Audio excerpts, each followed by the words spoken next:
बीड जिल्ह्यामधील शिरसाळा परिसरानजीक कान्हापूर गावामध्ये जुन्या वादामधून स्वप्नील उर्फ बबलू देशमुख याची हत्या झाली आणि ही हत्या पूर्व वैमनस्यातून केल्याची माहिती आहे। 2 वर्षांपूर्वी स्वप्नील देशमुख याच्या त्रासाला कंटाळून गावातीलच किराणा दुकानदार अविनाश देशमुख यांनी मार्च 2023 रोजी गळफास घेऊन आत्महत्या केली होती आणि या प्रकरणी पोलिसांनी बबलू देशमुख याच्यावर गुन्हा दाखल केलेला होता।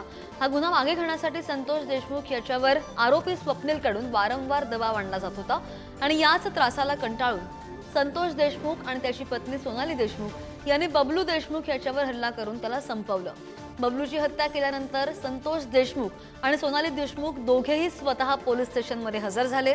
विशेष म्हणजे ज्या झाडाला लटकून अविनाश देशमुख यांनी गळफास घेऊन आत्महत्या केली होती त्याच झाडाखाली संतोष देशमुख यांनी बबलू देशमुख याची हत्या केली आणि या घटनेमुळे बीड जिल्ह्यामध्ये एकच खळबळ उडाली आहे।